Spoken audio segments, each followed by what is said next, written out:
Rose Reilly, welcome to Celtic. After all these years, how does it feel to have finally signed for your club? Thank you so much for interviewing me and the guys behind the cameras as well.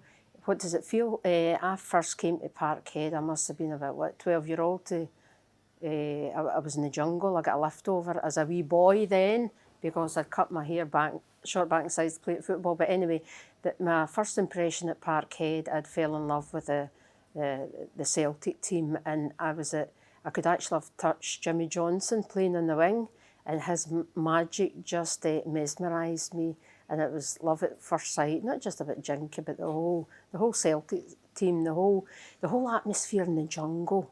I always remember the whiskey bottle getting sent from one end of the jungle to the other, and they were all kind of comrades. They were all kind of sharing their drink and but also the toilet facilities. They were sharing that as well. In the days there was no women toilets. So that was my first impression at Celtic Park, and it was love at first sight. And it's amazing to come here in the modern age and to see how obviously everything's evolved. And it's not just an emotional time for me coming to Parkhead. It's also it's everything.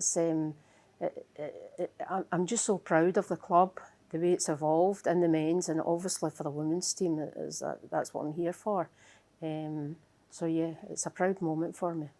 Now, you're obviously here now as an ambassador for our women's team, but some people don't know the story. But for people who don't, when you were a wee girl, as you said, you had to cut your hair short and pretend to be a boy to play in the boys' team. Celtic Scout goes to see your team. Mm-hmm. It's a boys' team. You're the best player, and asks about you afterwards with a view to possibly sign you for Celtic, only to find out you're a wee girl. So that kind of dream at that time, was taken from you, I suppose. Yeah, well, in the days there was no girls' football, and I just played with the boys all the time. And at a certain point, I'm from Stewarton in Ayrshire, and the Stewarton Boys Club manager asked me if I'd play with the boys.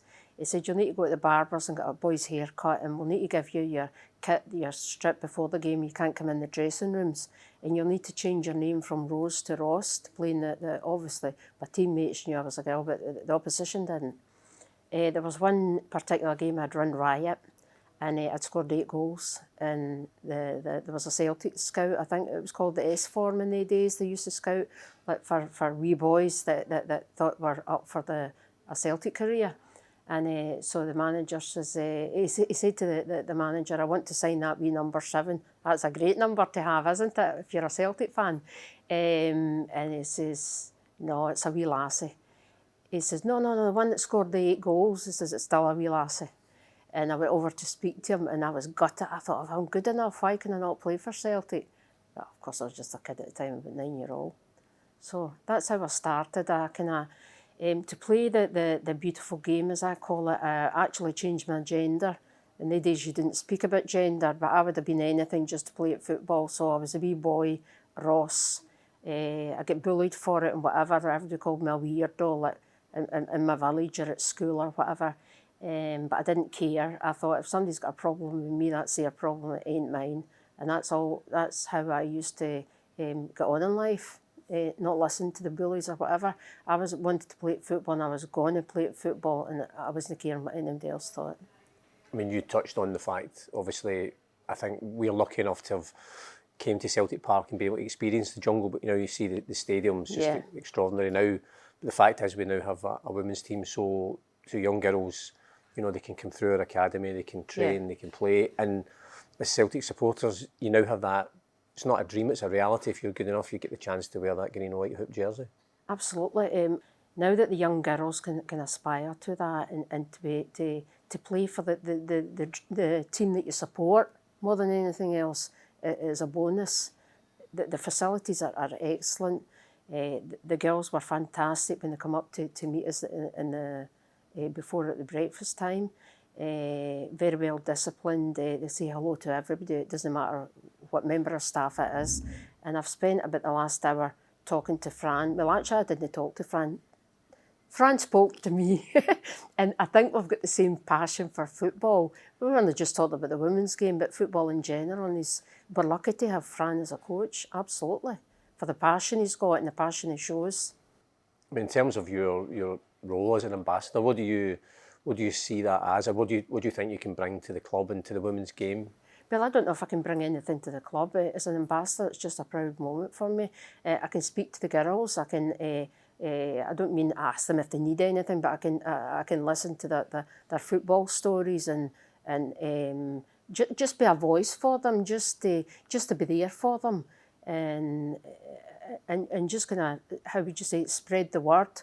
That I don't know if there's a lot of women ambassadors in the women's game. There is in the men's game. So I think I'm going to break down a barrier for that as well. And I'm just here with a smile on my face. That's what I'll be doing.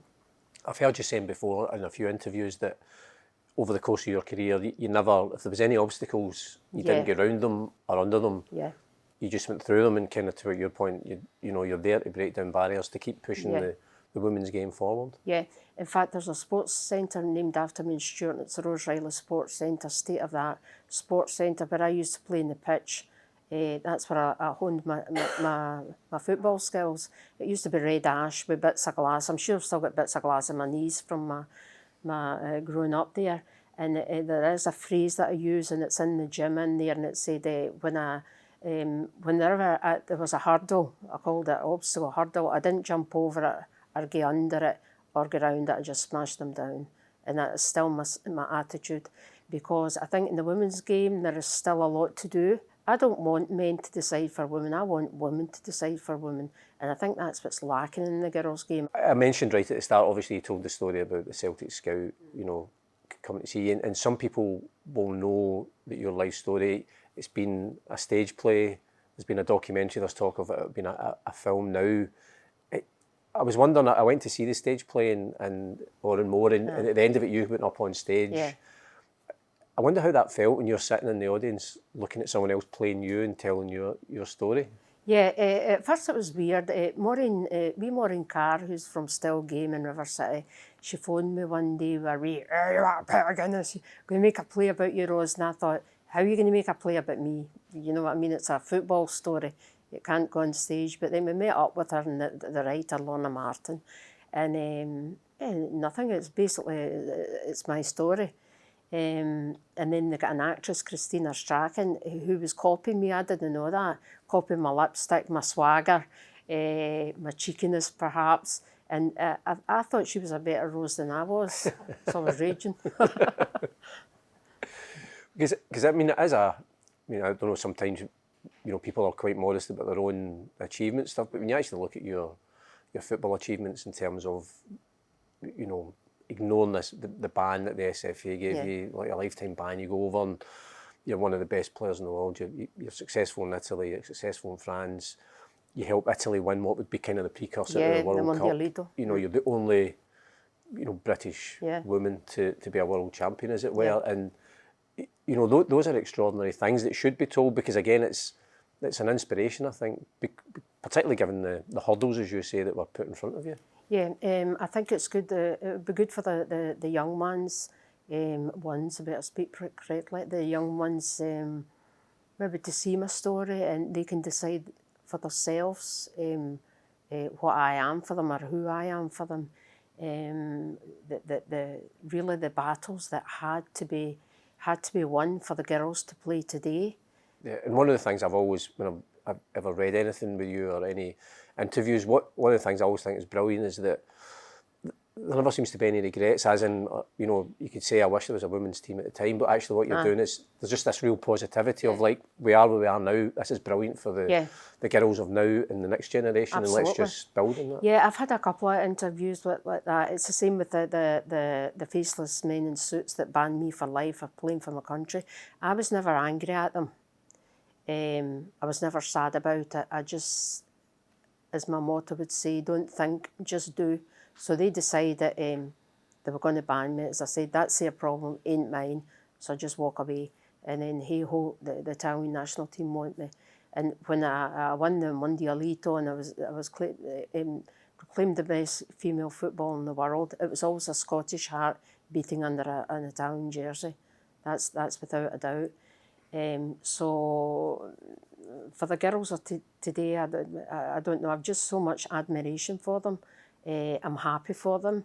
We didn't make any money when we were playing. We had enough money to live off and whatever. But for me, the richness is in what I won, not what I've got in my bank.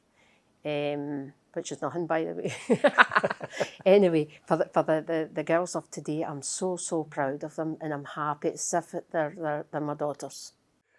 Just finally, we started off by saying how pleased are you to finally sign for Celtic, but is it, obviously you're passionate about the women's game, you want to help drive it here at Celtic, but just to be able to, I suppose, say, I'm Rose Reilly, I'm part of the Celtic family now. I suppose you always were part of the Celtic family. That must be a great feeling.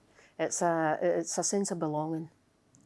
I've travelled all over the world. I've stayed in Italy for the best part of 30 years, and finally, I'm home.